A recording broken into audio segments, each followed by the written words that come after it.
All righty, ladies and gentlemen, we are live. Short live today, folks. There, AEW / TNA pay-per-view. They're starting soon, so I'm gonna keep this shit short, about half an hour or whatever. There, we got one viewer, ladies and gentlemen. The live still works. Haven't done the show in a little bit there. Let's start this off with a quick Rampage review or whatever. Sammy Guevara defeats Darby Allin and Andrade. It was an okay match, I guess, an okay developmental match, you would call it there. Andrade against two midgets or whatever. Sammy retained. Um, it was all right there. Last week it was Sammy and Andrade. They got 400 something K. Let's see what they get this week or whatever there. We got Cool Man 952 in the chat.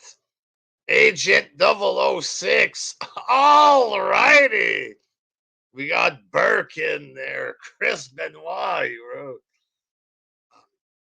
That Triangle were in the ring. Pac. What's his name? Pentagon and the manager guy there. He was dressed up like some kind of gothic wizard or a sorcerer that looked like nerdy shit from Dungeons and Dragons or whatever. And they were cutting a cryptic promo there. Malachi Black comes out with his friends. And then the manager guy says, I'm not the one wrestling, it's a different guy. And then it was Eric Rowan or Eric Redbeard or whatever. So he came out and beat up security guards or whatever. So Eric Rowan now in AEW.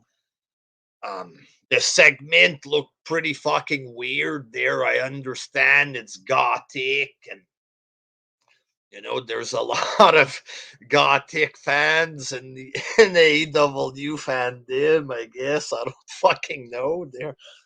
But the whole thing with the wizard outfit and Pentagon, the way he was dressed, it looked pretty fucking nerdy. You know what I mean? And then Eric Rowan came out. He was brawling a little bit with Brody King or whatever. They're probably going to end up having them two as partners there, Eric Rowan and this new Brody. They're about the same size. They both have beards or whatever. Maybe this Brody guy could be his new partner or whatever. But right now they're on opposite teams. I don't know if this is a match for the pay-per-view there. But Eric Rowan, it can't be worse than what they already have or whatever. You had CM Punk, who was beaten up and bloodied on Dynamite or whatever there. And he was cutting a promo on Rampage. He was full of blood cutting his promo. So I guess CM Punk didn't take a shower in 2 days. And he's cutting a bloodied up promo, folks. By the time he wrestles tonight, he's going to smell or whatever. He cut a basic promo there. He's going to become a monster to fight the monsters of the world, and he's going to win. Just a cheap throwaway promo, except he had ketchup on his face to try to make it look more interesting or whatever there. We got Fan of Oscar in the chat. KGBLK24. Agent 006. You're a wizard, Malachi. It's a fucking bunch of nerds there, Lord of the Rings kind of bullshit going on there. We got Vic Vinegar in the chat there. It's the Costanza. Keith Lee defeated JD Drake. I've seen this guy on Impact before, maybe a year ago, or fucking God knows how long it was. Just some old fat looking jobber guy with gray hair. He looks like somebody's uncle or something. Just a very basic Indiana nigger jobber there. Um, Keith Lee beat him. And then the wingman came out. Peter Avalon, the Green Jobber, Caesar Bonini. I haven't seen them in a long freaking time there. I thought he was gone, the jobber with the mustache or whatever. But Keith Lee beats them up. Team Taz, they come out. They were hesitant to attack Keith Lee or whatever. And then Orange Cassidy came out. So this is to promote this match there for the pay-per-view, the Revolution ladder match or whatever. The Revolution rip-off match there. Then you had the female, what's his name? Dean Malenko, female Dean Malenko, Serena Deeb there.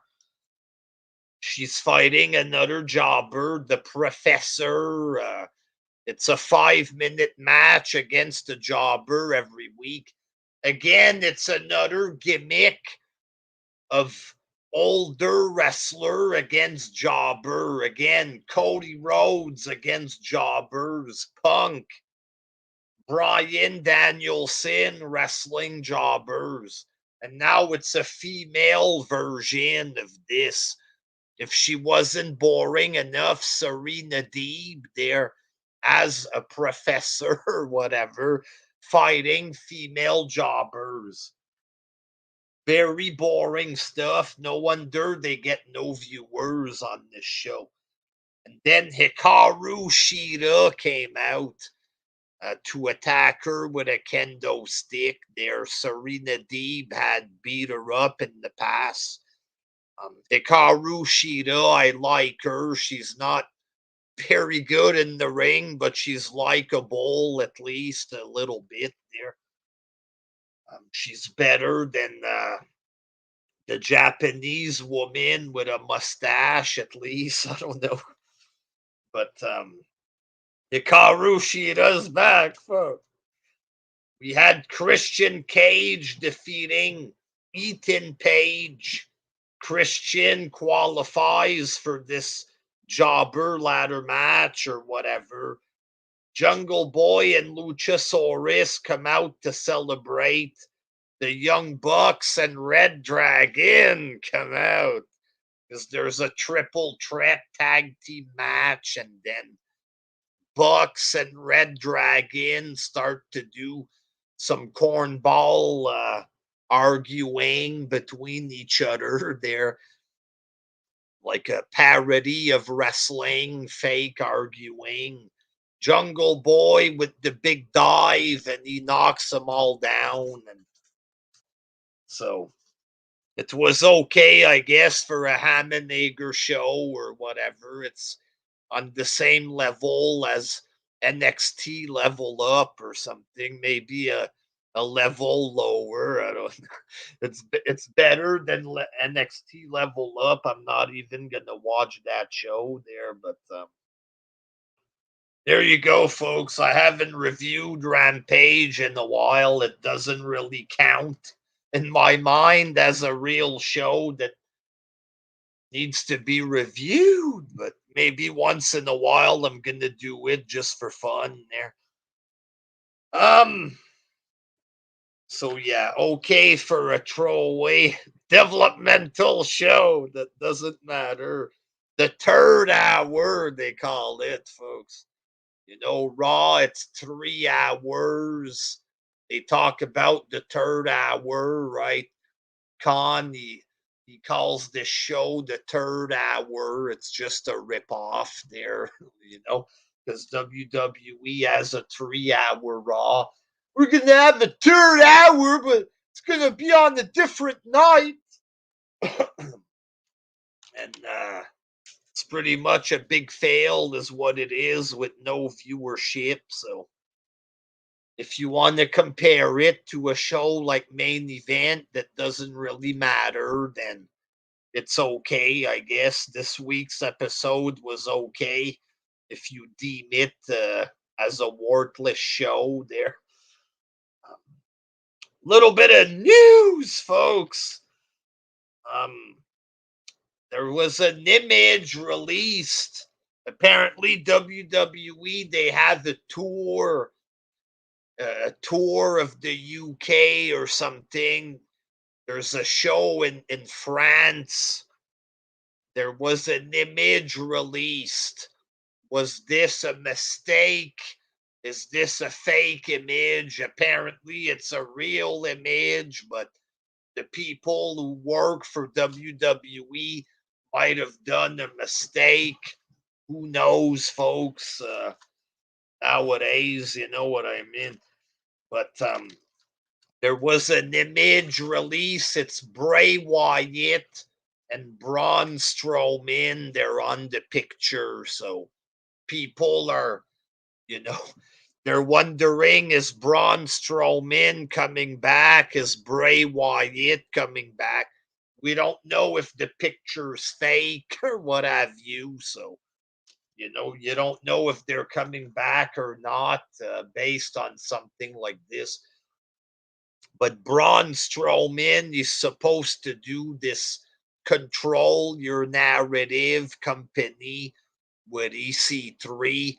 It's possible McMahon would want to bring him back to stop this company in its tracks or whatever. But Bray Wyatt, the last thing we've seen of him was an image that was released a few weeks ago or something, and he looked very fat there, overweight. So I don't know. Is he going to AEW? Is he going to WWE? Bray Wyatt? Who knows? But based on this image, people are speculating they might go back, but who knows what the fuck this is? Probably nothing there. But Big E, folks, doing an interview recently. Once again, he's talking about losing the WWE title, and that it hurts him losing the belt and being stuck in tag teams again. He didn't expect this. Losing to Lesnar was like falling off a cliff or whatever. I get it there, but like Big E, he's not Brock Lesnar or Roman Reigns material. You know what I mean? He's lucky that he won the title. Could it have been better booked?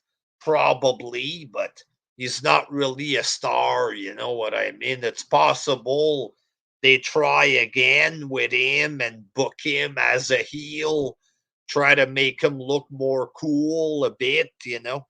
Maybe lose the gyrating of the hips and looking like he wants to have sex against his male opponents there.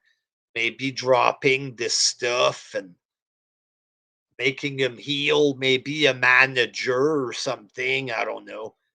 But you got to win the title. That's good, right? For a jobber like him, there, it's pretty good there. And possibly he wins again. It's not like his career's over, but it's not like he belongs in the picture with Roman and Brock. So sit the fuck down, shut the fuck up, and keep doing your job, and maybe you'll win again.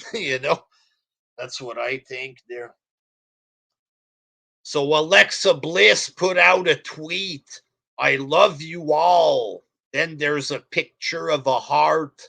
Just wanted you to know that. And apparently the fans on Twitter are speculating that she's leaving the company, apparently, because of this.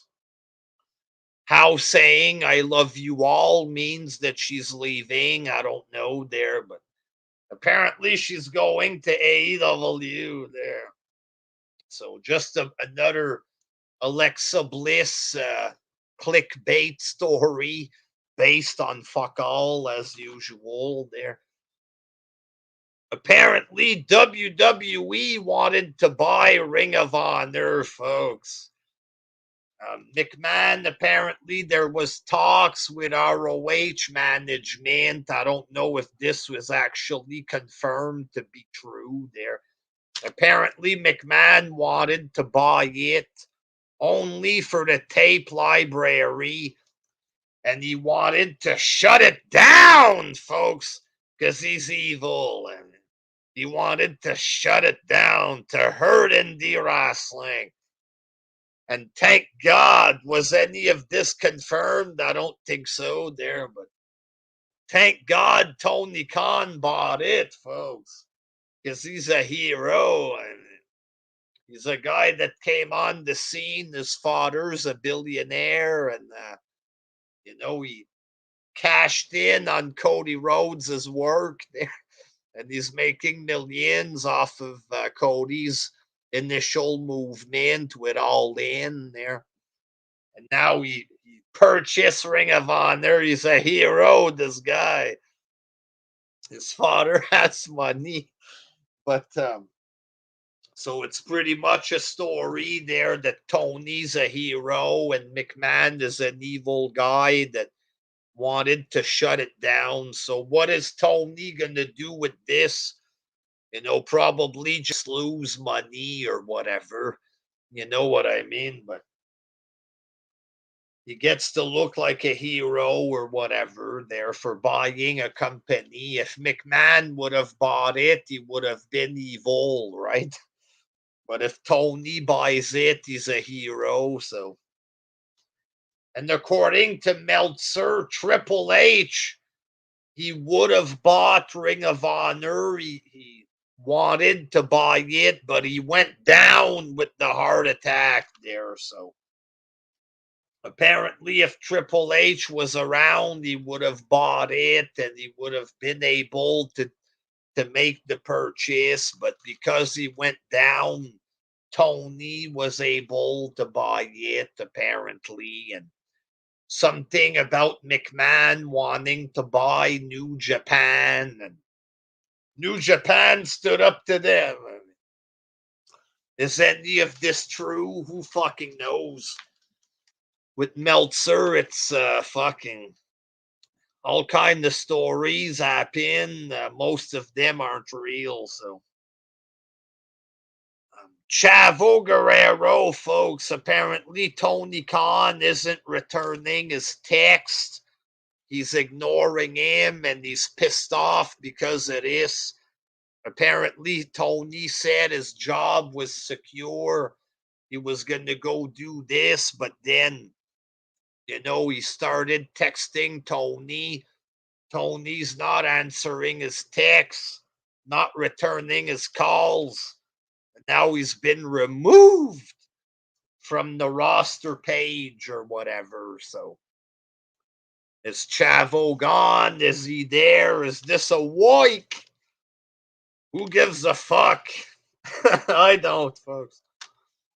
Meltzer says the Andre the Giant Memorial Battle Royal has been scrapped. Is this true? I'm not sure. Again, I don't give a shit. Apparently now it's not certain, according to Meltzer, if Steve Austin is coming back there. Not certain anymore, folks. Do plans change? He's still claiming McMahon and Austin Theory or McMahon and McAfee are going to wrestle there. He's still claiming this, but Now with Steve Austin, it's not certain. What a fucking joke. You know what I mean? Quick predictions, folks, for tonight's AEW Revolution pay-per-view there. I predict that Adam Page is going to beat Adam Cole and retain the championship. It's possible Adam Cole wins there, but I'm thinking Adam Page retains. They're going to have some kind of indie match there, a long match with head bumps, and Meltzer's going to give it 5 stars there. Luchasaurus and Jungle Boy are going to defeat Red Dragon and Young Bucks. That's what I believe. Anyway, it's possible they don't retain there. So we're going to have a flippy doo-dah tag team match. Jericho will defeat Kofi Kingston. Eddie Kingston. I would like it if Eddie would win the match there, but I'm thinking Jericho retains. Jade Cargill is going to defeat Ty Conti in the match that's going to be probably horrible. Daniel Bryan, I believe, will defeat John Moxley. They got this storyline that apparently Moxley never beated Bryan. He never beat Bryan. So I'm thinking Bryan beats him again or whatever. And then they join forces. I don't know. Maybe they're going to start kissing each other. I don't fucking know there, but maybe they make out in the fucking ring there. I'm going to go with Keith Lee to win the face of the Revolution ladder match. Sting, Sammy Guevara, and Darby Allin. I think they're going to defeat Hardy, Andrade, and Isaiah Cassidy in the throwaway 6-man tag. We got Britt Baker against Thunder Rosa. I'm going to go with Britt Baker to retain. They haven't really done much to promote Thunder Rosa as a next big women star or whatever. So I'm going to go with Britt Baker to retain. And I'm going to go with CM Punk to defeat MJF. Is MJF going to beat him? And you know what I mean? Be a young guy that gets pushed and stuff. But, probably Punk beats him or whatever. And the first win by MJF isn't going to mean shit there. So probably a basic wrestling match that's not going to be that good. So I'm thinking the show's going to be average. I ain't paying $50 to watch this shit, folks. It's not a must-see, in my opinion. Adam Cole against Adam Page. Not really a must-see. A basic card, not really interesting there. Punk MJF is probably the biggest match, and it's a rematch, so not very intriguing or exciting at this point. They've pretty much fucked this feud there, so that's about it, folks. My man Schwartz-Center in the chat there. Thank you, Schwartz-Center, for all the positive encouragement in the comments, folks. The comeback continues, ladies and gentlemen. We're just beginning there, folks. So, yes, Revolution tonight. Gonna have a review done tonight or tomorrow or something there.